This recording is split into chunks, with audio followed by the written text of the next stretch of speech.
Sebelum saya terangkan teks persisnya, itu ada sekian problem dalam memahami Quran, terutama kalau lewat terjemah. Problem itu bisa gawat betul, bukan gawat-gawatan tapi gawat betul. Misalnya ada ayat begini dan terjemahnya pasti begini. Fa'ainama tuwallu fasamma wajhullah. Kamu menghadap mana saja, di arah manapun, di sana ada ridhonya. Itu kalau hanya pakai terjemah, tentu menjadikan kita sholat bisa menghadap ke timur, ke barat, ke utara, dan ke apa? Selatan. Saya cerita sedikit tentang asbabun nuzul. Memang tema sekarang tentang asbabun nuzul. Dulu Rasulullah SAW ketika di Mekah itu sholat menghadap Ka'bah. Tapi setelah pindah di Madinah, di mana Madinah itu ada komunitas Yahudi dan Nasrani, Rasulullah itu menghadap ke Baitul Maqdis. Kira-kira 16 bulan.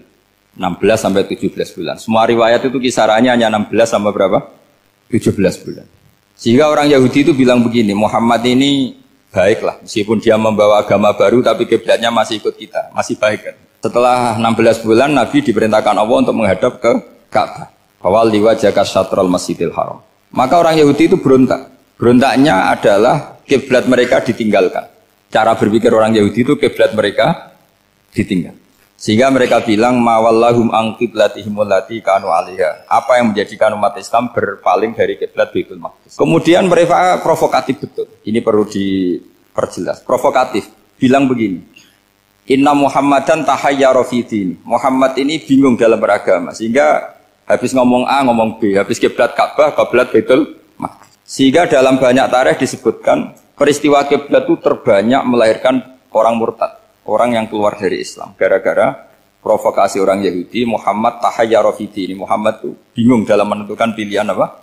Beragama. Kemudian walhasil singkat cerita akhirnya Nabi itu madhep Ka'bah. Apa yang terjadi mukjizat itu adalah bahwa agama ini agama yang mewakili semua agama sebelumnya yang masih orisinil. Yaitu Nabi akhirnya berargumentasi Ka'bah adalah kiblat yang asli, yang lebih tua. Terus mereka tanya buktinya apa? Dijawab oleh Quran fihi ayatum bayyinatum maqamu apa?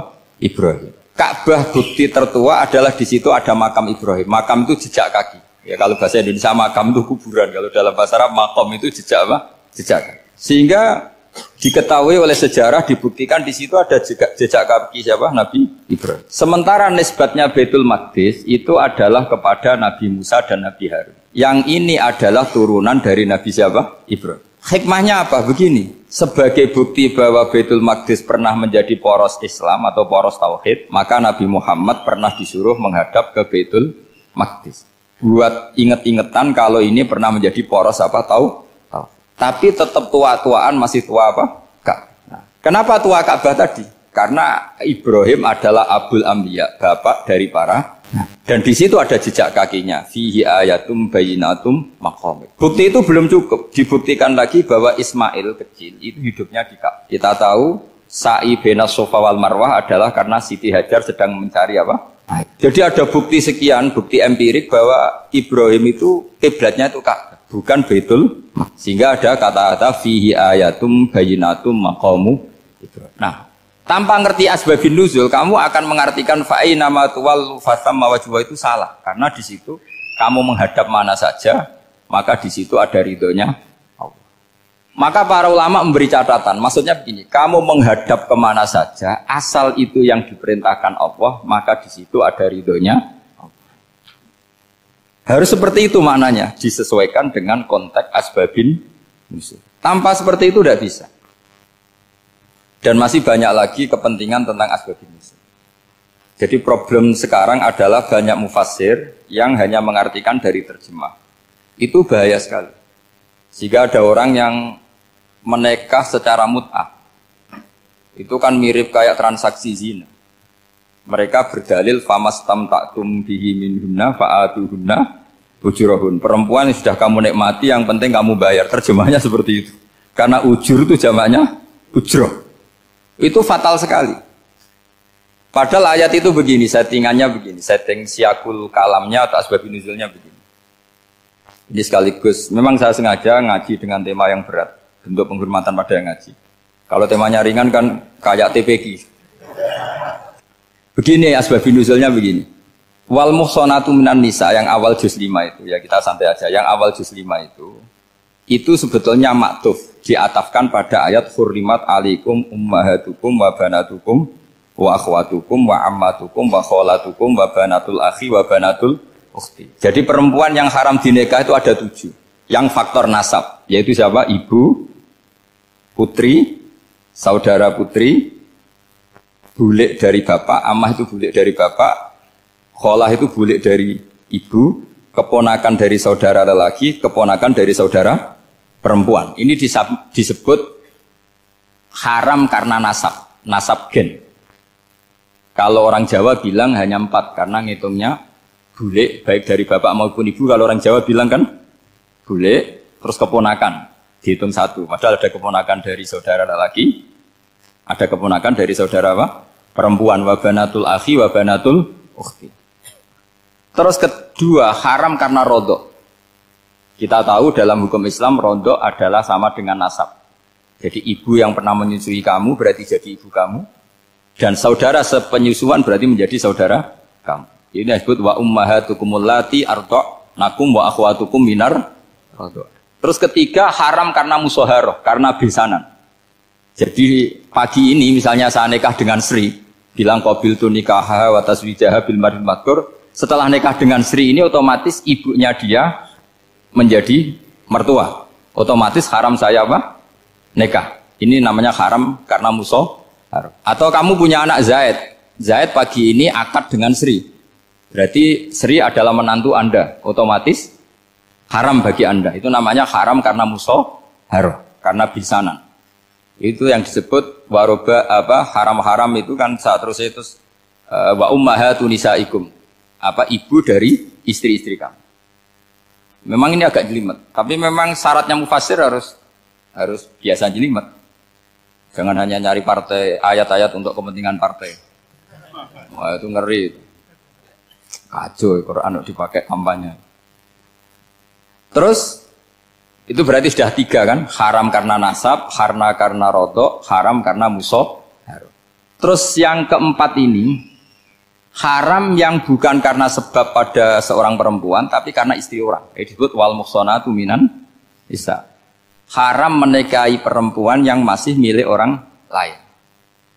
Nah, orang lain yang menikahi ini, istilahnya Allah adalah lelaki yang menikahi perempuan ini adalah lelaki sing muhsini naghira musafihin, secara nikah yang sah.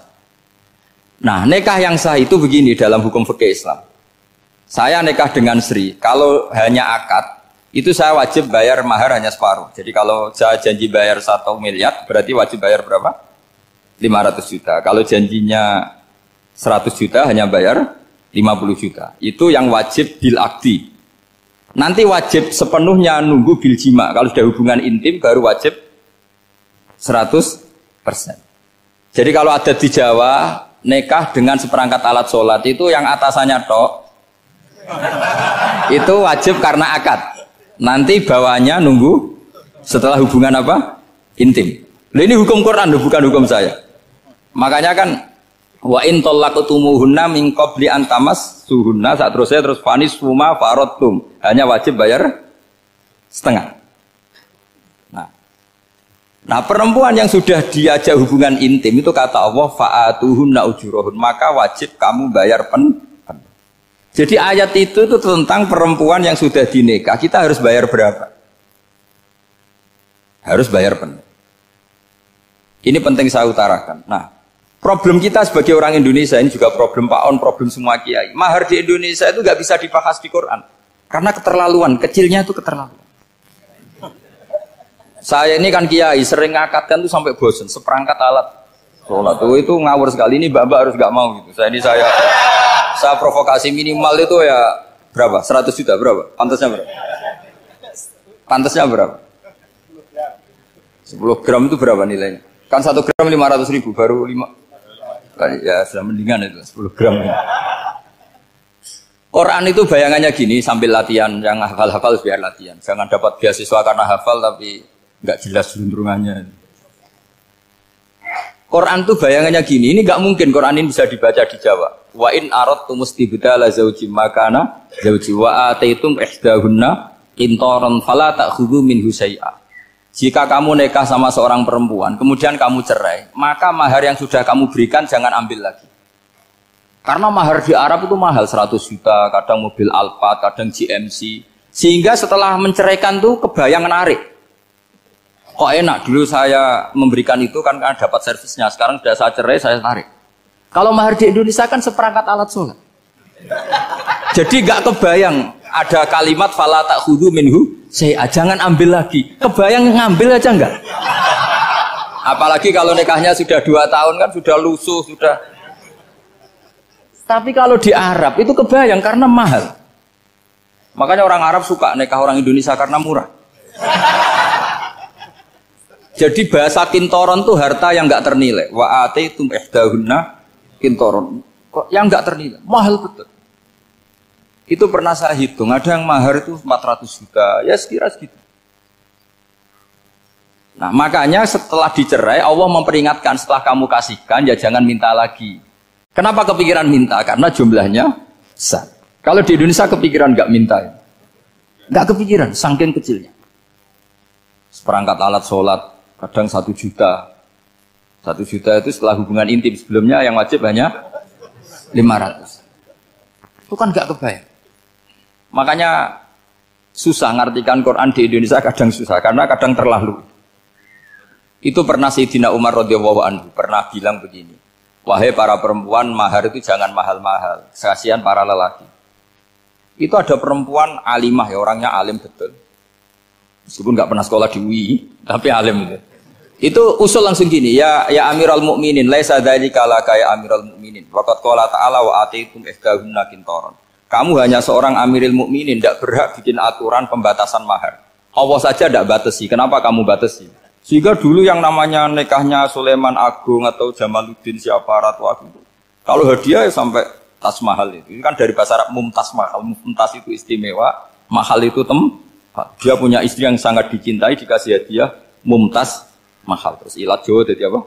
Tas mahal. Itu sama Mujidul Labab kalah. Itu kalau cerai kan kepikiran minta lagi. Dikasihkan yang baru maksudnya. Tapi kalau di Indonesia tidak mungkin karena apa tadi? Seperangkat alat sholat. Begitu nyari yang murah lagi. Yang bagus kitanya, bungkusnya yang bagus. Nah, maka nggak mungkin kita maknani Quran tanpa mengenal yang bernama asbabin. Karena makna ayat itu bisa kacau kalau kita tidak tahu asbabin. Yaitu kayak tadi makna fa'ina ma tuwallu fasamma wajhu. Itu maknanya kan kamu menghadap mana saja, boleh saja di sana ada ridhonya Allah. Berarti kan bisa ke timur, ke selatan, ke utara, ke barat. Itu bahaya betul. Sehingga kata ulama harus mengkaji asbabin supaya porsi ayat ini sampai semana jauhnya itu kita tahu. Tanpa tahu itu tidak bisa. Begitu juga menyangkut kiblat. Sekarang saya tanya, kemarin kan ramai dulu di Kemenak, kiblat semuanya diukur dengan GPS, terus beberapa masjid dikomentari salah. Karena diukur pakai apa? GPS. Kalau dalam bahasa falak disebut yaumarostil kiblat. Memang bisa diilmon. Tapi pertanyaannya begini, dari awal Allah ngendikan fawalli wajhaka syatral masjidil haram. Kamu yang penting sholat itu menghadap masjid. Masjid itu ya bangunan. Sehingga kata Ibnu Abbas yang diriwayatkan banyak ulama mengatakan al-Ka'bah kiblatun li ahlil masjid wal masjid kiblatun li ahlil haram wal haram kiblatun li ahlil masyriq wal maghrib. Jadi kalau orang di dalam masjid, kiblatnya harus Ka'bah. Di luar masjid, kiblatnya asal bangunan Masjid Haram. Tapi di luar sini, kayak di Indonesia, boleh semua tanah. Kenapa begitu? Kata Ibnu Abbas, karena Quran turun bilisanin Arabiyyin mubin. Jadi kalau orang Jogja, kalau mau ke Jakarta, arahnya kemana? Barat. Itu sebetulnya ketika Anda ke barat itu persis Jakarta, apa bisa saja pasnya itu Pangandaran. Tapi orang itu akan bilang kalau ke barat ya ke Jakarta. Meskipun presisi Anda tepatnya di Pangandaran. Nah kiblat seperti itu, asal orang menghadap ke barat itu orang sudah bilang ke kiblat. Gak usah sedetail misalnya harus pas Ka'bah. Saya pernah debat sama tim ahli Kemenak. Gak bisa Gus, sekarang ada GPS harus tepat Ka'bah. Terus saya bilang gini, kalau teori Anda benar, berarti semua masjid luasnya maksimal 16 meter. Ka'bah itu luasnya hanya 16 meter. Berarti Masjid Ulil Albab yang pojok sana sama pojok sana, kira-kira itu ya sudah tidak kena Ka'bah. Kalau harus tepat, Ka'bah itu kan diameternya hanya 16 sampai 18 kalau nggak salah. Berarti semua masjid kalau ingin tepat Ka'bah harus pas 16. Kalau terlalu luas pilihannya harus cekung. Kan jadi aneh. Makanya saya itu sering Pak, dulu saya ini biasa debat fikih. Kalau di tradisi pesantren namanya Basul Masail. Saya punya teman yang paling kurang ajar, yang paling saya kenang dalam sepanjang sejarah. Dulu itu kalau debat fikih itu ya seru. Kalau aturan fikih kan gini, soft paling baik itu kan soft pertama. Baru kedua, baru ketiga. Yang paling keren kan soft awal, soft. Terus teman saya bilang gini Pak, ya kalau gitu gini aja Gus, desain masjid itu memanjang utara selatan. Biar semuanya soft awal. Gara-gara didesain begini kan ada soft 2, soft 3. Apa susahnya? Kita bikin mulai awal supaya masjid itu memanjang utara apa? Selatan. Supaya semuanya soft awal. Ya kalau ada hukum ya diimplementasikan dalam desain bangunan katanya. Jadi. Itu kan kacau. Terus akhirnya saya jawab, lalu setelah begitu yang paling afdol siapa? Yang dekat imam. Ya sudah, bikin cekung saja kalau gitu. Artinya gini ya, beragama itu yang sehat. Jadi beragama itu berdasar riwayat. Berdasar riwayat, pernah ada ulama yang hitung, Madinah menghadap Ka'bah itu ya tidak pas. Pernah dihitung pakai GPS. Kiblat Madinah ke Ka'bah itu ya tidak pas. Tidak seperti yang pernah dianjurkan Kemenak. Karena apa? Agama ini ngikuti bilisanin Arabiyim. Mungkin seperti jenengan gini. Semua ini istilahnya apa? Menghadap Gus Bah. Padahal ada yang agak sana, agak sana. Semuanya ngaji sama siapa Gus Bah? Ya sudah. Istilahnya bertatap muka. Memangnya kita benturan. Ini bahasa. Jadi seperti ini semua namanya apa? Berhadap. Padahal ada yang agak samping, agak samping. Ka'bah juga gitu. Sebenarnya tidak se-ekstrim yang dibayangkan orang-orang. Cuma kalau bisa tepat, ya kita harus tepat. Tapi tetap saja tidak perlu 16 apa? Meter. Nah, fa'aina ma tuwallu fasamma wajhuhu itu artinya menghadap. Menghadap itu menghadap arah. Makanya Allah tidak dawuh fawalli wajhaka nahwal Ka'bah, tapi fawalli wajhaka syatrul Masjidil Haram. Jadi ini penting saya utarakan supaya kita familiar dengan istilah-istilah Quran. Istilah Quran itu gampang sebenarnya. Kalau kita kaji itu gampang. Problem kita tidak pernah mengkaji. Jadi semuanya asing. Kalau kita mengkaji itu gampang sekali. Saya punya sekian cerita betapa pentingnya mengkaji Quran. Harun ar-Rasyid itu dinasti Bani Abbasiyah. Itu pinter sekali. Ada seorang ustadz yang agak ekstrim. Itu datang ke Harun ar-Rasyid. Ya Amirul Mukminin, inni nasihun laka famusaddidun alaika. Fala tajidanna alayya fi nafsika syai'an. Saya mau nasihati kamu, tapi saya mohon jangan masukkan hati. Karena nasihat ini penting. Tapi saya akan keras, vulgar. Akan keras, kritik saya akan keras. Karena Anda sebagai Amirul Mukminin tidak pedes. Apa kata Amirul Mukminin Harun ar-Rasyid? Uskut ya Ustadz. Sebagai riwayat uskut ya jahil. Kamu itu Ustadz bodoh, tidak usah banyak omong. Terus kita, kenapa saya bodoh? Terus dibacakan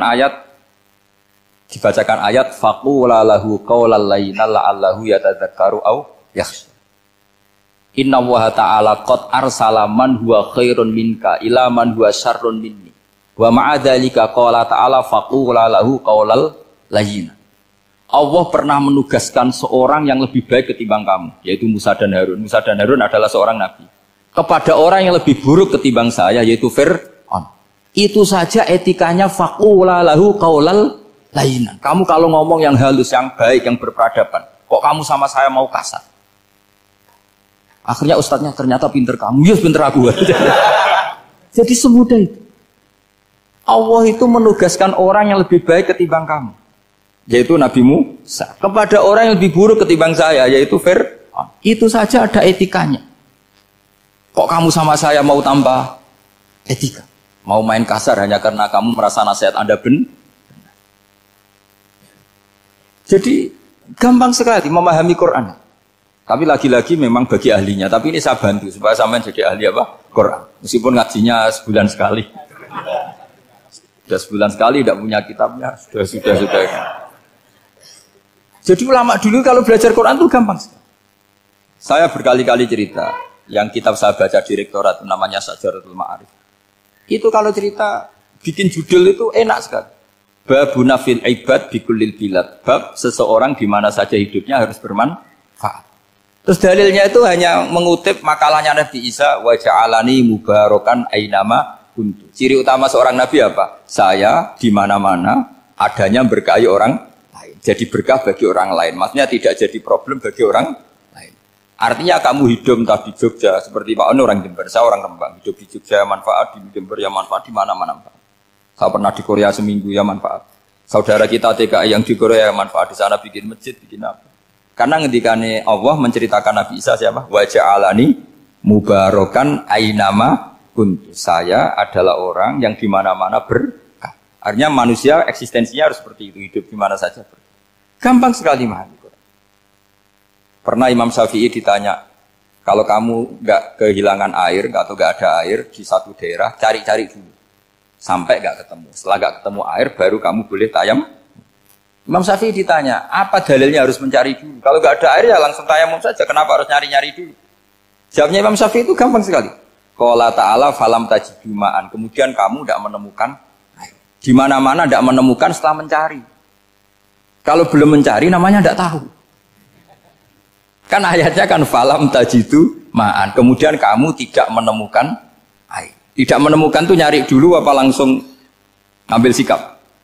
Nyari dulu baru kesimpulannya tidak ketemu. Kalau belum pernah nyari namanya tidak tahu. Segampang itu ulama dulu memahami Quran karena konstruksinya utuh. Yaitu mereka tahu betul bahwa Quran itu bilisanin Arabiyim. Ketika Futuhat Syam. Syam dulu itu dikuasai tentara Romawi. Era Sayyidina Umar Futuhat. Yerusalem dikuasai tentara Islam. Itu awal Sayyidina siapa? Umar radhiyallahu anhu. Ketika Futuhat mau ada pesta besar-besaran. Tapi Umar menolak. Ketika menolak, kenapa Anda menolak? Beliau hanya baca ayat innallaha ta'ala ayyara qauman faqala adhabtum thayyibatikum fi hayatikumud dunya. Allah itu mengkritik satu komunitas kaum yang zaman di dunia menghabiskan semua kenikmatan.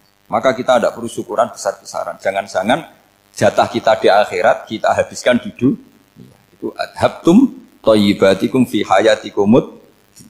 Semudah itu. Semudah itu ulama.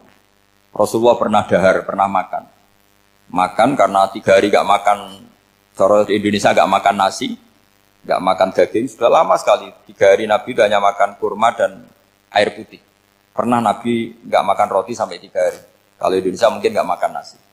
Di hari ketiga, ada sahabat yang berbaik hati, Nabi disembelihkan kambing, dipotongkan kambing, Nabi disuruh dahar.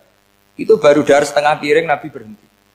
Ketika ditanya, setengah piring itu kan sudah kuat. Untuk sholat, untuk apa sudah kuat. Ditanya, ya Rasulullah kenapa berhenti? Bukankah engkau tidak makan ini 3 hari?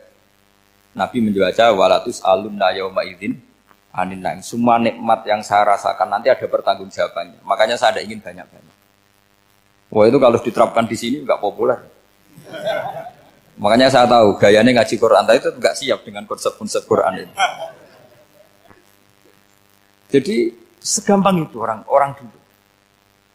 Nah karena apa ya itu tadi? Mereka tahu asbabun nuzul. Quran itu diturunkan dalam konteks apa? Lafat ini arahnya kayak apa? Mutlak muqayyadnya kayak apa? Muhkam mutasabihnya kayak apa? Nasah mansuhnya kayak apa? Nah sedikit saya cerita ini mungkin contoh terakhir supaya agak lama-lama nanti bingung kalau lama. Yang bingung ya saya. Bingung cara memahamkan. Jadi kalau guru itu kan bingung cara memahamkan. Kalau murid bingung cara memahami. Gak tahu tingkat kebingungannya sama. Kalau guru itu bingung cara memahamkan. Kalau murid bingung cara. Jadi ini pertemuan 2 kelompok bingung. Jadi yang satu bingung cara memahamkan, yang satu bingung cara. Kalau orang ekstremis bingung cara merusak suasana. Itu gak benar itu. Ada loh. Rasulullah itu anak nabi. Itu paling pusing yang ngadepi orang-orang yang ekstrem. Karena apa? Cara berpikir itu lompatannya itu enggak tertib. Jadi Nabi itu cara berpikir itu kecerdasan nubuah. Sementara orang ekstrim cara berpikir itu kecerdasan nafsu. Bukan kecerdasan manusia. Kalau manusia masih baik nafsu. Misalnya begini, kalau dalam tradisi nubuah itu. Saya dengan Pak Anu berteman lama. Mulai tahun 2000 berapa. Itu kalau Pak Anu bertamu ke saya, harusnya tidak usah tak kasih makan. karena sudah dekat. Tapi kalau kenalan baru itu dikasih makan, disangoni. Jadi Nabi itu perilakunya agak unik. Akhirnya ada orang yang cara berpikir itu dangkal. Ya Rasulullah ini tidak fair. Yang iman lama tidak diservis, yang iman baru diservis. Cara berpikir Nabi begini. Orang Ansor itu kan sering memberi Nabi. Perjuangannya Nabi ditopang orang apa? Ansor. Donatur lah, kira-kira orang Ansor itu donatur. Donatur itu keren. Karena donatur itu artinya al-yadul ulya khairum minal yadis. Sehingga ketika Nabi sudah menguasai negara, menguasai Mekah, Madinah, sudah futuhat, itu orang Ansor tetap gak diservis. Yang diservis Nabi itu orang-orang baru masuk Islam, disebut wal mu'allafati qulubuhum atau Islam mu'allaf. Ada 1-2 orang yang protes, tentu yang gak pinter. Tukang protes pasti tidak pinter. Wong iskal-iskalnya sendiri, otaknya gak sampai-sampainya sendiri, orang lain disuruh jawab. Makanya di sini tidak ada tanya jawab, nanti iskal-iskal kamu sendiri, bingung-bingung kamu sendiri, saya disuruh jawab. Berarti Gus Pak gak mau ditanya, ya memang gak mau, karena tadi jawab sendiri aja, nanti pinter sendiri, kapan-kapan pinter sendiri. Akhirnya tanya begini, cara tanya gini, ya Rasulullah, ini gak fair. Orang sudah Islam lama setelah negara terbuka milik Anda, setelah kita menang, setelah kita menguasai negara, tidak kamu servis. Sementara yang baru Islam kamu, Nabi itu bertanya senyum-senyum, rileks saja. Lama-lama tambah ekstrim pertanyaannya. Kata Umar, ya Rasulullah saya beri izin untuk membunuh orang ini. Umar itu pikirannya karena mangkel lo Nabi. Nabi jangan. Kalau kamu bunuh, nanti apa kata orang banyak? Inna Muhammad dan yaqtulu ashabah. Dikira Muhammad membunuh sahabatnya sendiri. Nabi masih mendengar. Komplainnya masih dengar. Lama-lama Nabi memberi penjelasan. Kamu ini orang Ansor. Kamu biasa memberi saya, memberi dana perjuangan. Memberi itu hebat. Saya tidak ingin menurunkan grade Anda. Grade sebagai pemberi, berarti kelasnya elit. Sekarang menjadi penerima. Itu tidak bagus. Itu betapa Rasul ini namanya kecerdasan nubuah. Kalau orang biasa memberi, biar memberi saja. Supaya dia tetap heroik, tetap patriotik, tetap keren. Karena mentalnya pemberi. Jangan sampai dari mental memberi, kemudian mentalnya peminta. Jadi kalau Pak On jadi tim suksesnya Pak Jokowi itu ya tidak minta-minta. Kalau dulu kampanye ya kampanye saja. Biar memberi terus nggak pernah minta. Meskipun akhirnya ya gelong. Tapi Nabi dulu tidak gitu. Jadi orang Ansor itu nggak pernah diservis. Padahal jasanya kayak gitu. Supaya kelasnya tetap kelas elit, yaitu pemberi, penanggung jawab. Nabi nggak ingin orang Ansor turun grade menjadi penerima. Orang-orang yang cerdas nubuah menerima konsep Nabi seperti itu. Lo tanya sama Pak On, saya dadani terjemahan UI itu puluhan tahun sama Pak Jun. Itu beliau ke kontrakan saya ke rumah beliau. Tidak pernah berharap apa. Saya sangat tertutup. Bukan apa-apa ya, kalau ingin memberi saja. Kontribusi saya pada Al-Quran. Saya tidak kepikiran mendapat. Supaya heroik. Tapi orang-orang yang cerdas amatir tadi, ini nggak fair. Wong yang memberi lama kok dapat servis sedikit. Nah, sekarang itu problem zaman akhir sudah mulai seperti itu. Nah, orang ini namanya Dzul Khuwaisirah. Ini yang nanti punya anak turun Khawarid. Khawarid itu orang yang ibadahnya hebat, tapi cara berpikir tentang nubuah salah. Orang lagi Khawarid itu orang yang ibadahnya hebat, tapi cara berpikir nubuah salah. Nubuah itu unik. Nubuah itu cara berpikir tadi. Apa ya? Melihat sesuatu yang benar biar benar terus itu. Yaitu tadi, mental memberi itu ya biar memberi terus, tidak usah di-share. Maka ketika Abu Bakar jadi khalifatul Rasulullah, itu ada sistem kepegawaian. Itu gajinya Umar yang sudah Islam lama, gajinya Abu Bakar yang sudah Islam lama. Itu sama Abu Sufyan sama, padahal Islamnya Abu Sufyan baru setelah Fathu Mekah, kira-kira baru setahun. Terus diprotes sama orang-orang, ini Islam lama kok gajinya sama Islam yang baru setahun kok sama. Kata Abu Bakar, fadailuhum indallah. Mereka punya kelebihan Islam lama itu indallah. Nanti balasannya biar surga. Kalau di dunia sesuai profesinya.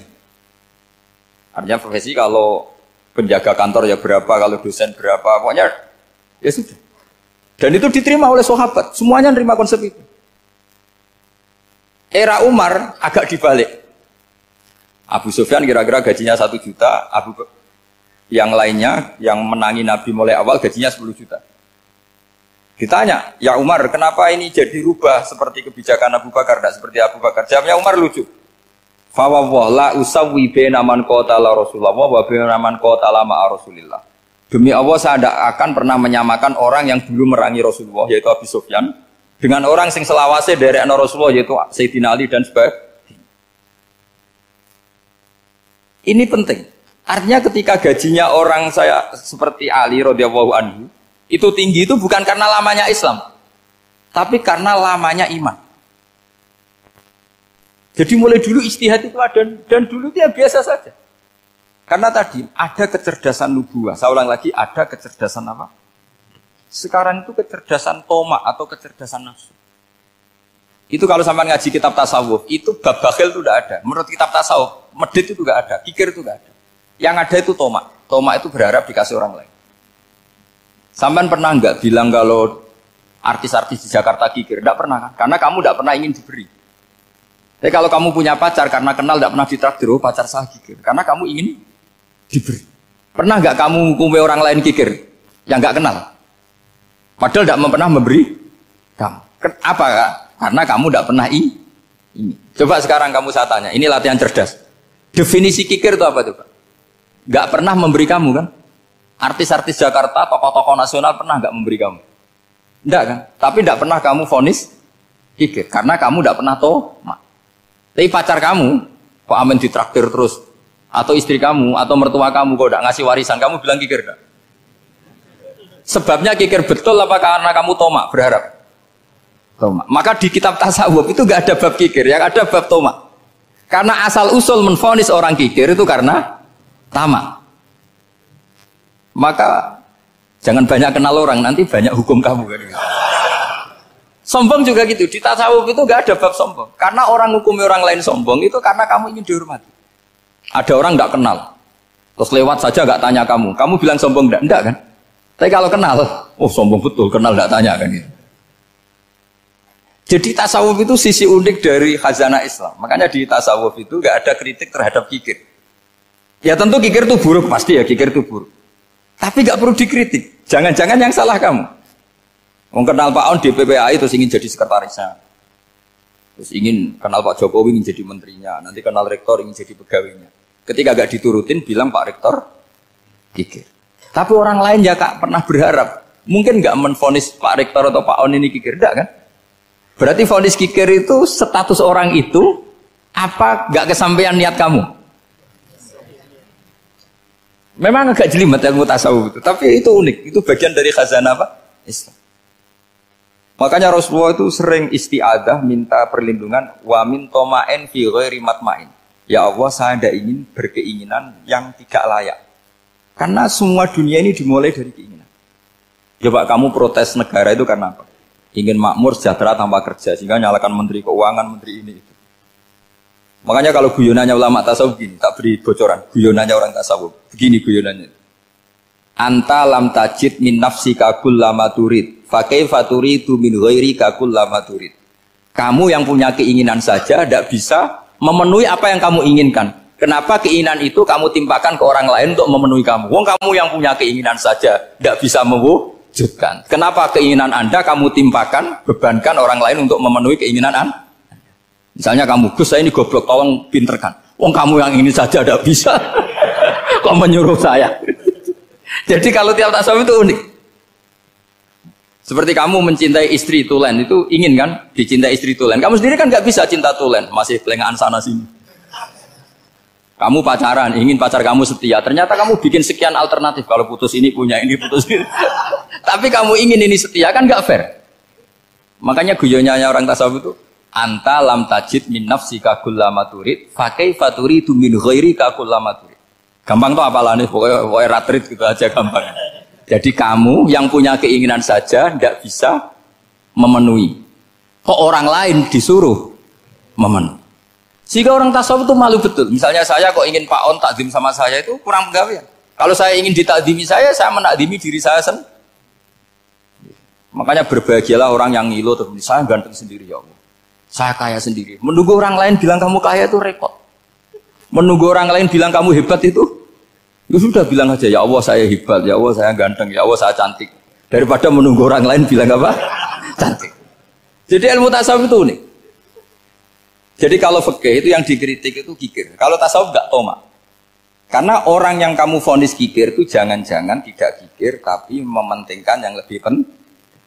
Misalnya ada teman yang tidak pernah naktir kamu, ternyata punya ibu sakit, uangnya dianggarkan untuk ibunya yang sakit, atau anaknya sekolah, atau keluarganya masih butuh biaya, ya, sehingga sama teman dia kikir. Hakikatnya kikir apa mementingkan yang penting? Tapi kamu karena nggak pernah ditraktir menvonis kikir. Nah, ini pelajaran. Jadi makanya yang dianteni ilmu tasawuf itu tamak itu kalau dalam bahasa Indonesia, bukan kikir. Karena vonis kikir itu akan disematkan orang yang tidak kesampaian hajatnya. Makanya bapak saya itu, keluarga kiai itu ajarannya itu, yang penting jangan berharap dari orang lain. Ini Pak On saksinya, saya dulu benahin terjemah itu nggak pernah ini diperlakukan seperti ini. Ya ngaji aja. Karena pikirannya keluarga kiai itu sederhana. Kalau ngamal ya ngamal saja. Ngamal itu heroik. Makanya buyut-buyut kita semua ini kan pahlawan semua. Membela negara Indonesia jadi merdeka. Ya nggak pernah kebayang jadi presiden, menteri. Tapi sekarang nggak, ngamal sedikit saja harus jadi menteri. Jadi ini bahaya kalau dalam kelangsungan bernegara. Karena orang biasa transaksional. Awal negara ini dibangun berdasar heroik, bukan berdasar apa? Transaksional. Tapi sekarang orang akan membiasakan itu. Apa-apa itu transaksional. Ini tidak bagus untuk kelangsungan bernegara. Apalagi kelangsungan beragama. Sehingga seperti saya ini masih punya desa-desa binaan di Sragen, di pedalaman Papua sekalipun. Saya punya santri banyak di Papua. Itu kalau cerita itu unik-unik. Itu mau Jumatan, itu nggak ada orang 40. Sudah datang setengah 12. Itu datangnya 3 jam. Di situ mau ketemu santri 3. Semua, karena ya akhirnya mereka tanya gini, Pak. Pertanyaannya itu, Gus, boleh nggak Jumatan orang 3? Secara fikih Syafi'i kan harus orang 4. Boleh. Kemudian mereka tak bilang buat sholat duhur saja. Mereka nggak mau. Wong Jumat kok duhur. Harinya kan Jumat, masa sholatnya? Sehingga kita yang jadi kiai akhirnya nyari fikul madzhabil arba. Nyari fikih madzhab 4. Ternyata Imam Malik membolehkan orang 6. Ada yang bilang 12. Yang penting keceluk jamun. Jamun itu kelompok. Kalau 3 kan belum keceluk apa? Belum disebut apa? Kelompok. Ini penting saya utarakan supaya kita berjuang itu bukan karena selfie seperti ini kayak di Ulil Albab, masjidnya keren, kampus swasta tertua, terus termasuk nomor 1-2 di Indonesia. Oke, kita syukur dengan kebesaran UI. Tapi yang namanya dakwah itu menjadikan orang tidak tahu menjadi tahu, termasuk kepada desa-desa tertinggi. Sama. Yang namanya menteri itu pembantu presiden untuk memenuhi kebutuhan rakyat banyak. Sekarang misalnya menteri pertaniannya itu hebat, cerdas, tapi petani nggak mau nandur padi, mau apa itu? Coba yang membantu ketahanan pangan itu para petani mau nanam padi apa karena menteri pertanian? Karena petani mau nanam. Ya sudah GR saja, kita pembantu presiden semua. Karena ikut menyumbangkan ketahanan pangan. Tapi kamu kan nggak digaji, kita keren, ngamal tambah harap gaji. Ini penting supaya Anda itu nggak hati kecil gitu. Ikut menyumbang negara tanpa ingin dapat gaji. Keren nggak? Nah, itu nubuah. Apa? Nubuah. Orang Ansor itu seperti itu. Sehingga ketika Rasulullah wafat dan ada kompetisi kepemimpinan, itu orang Ansor nggak ikut. Sudah kita makmum saja, silahkan dibagi di. Saking baiknya orang Ansor.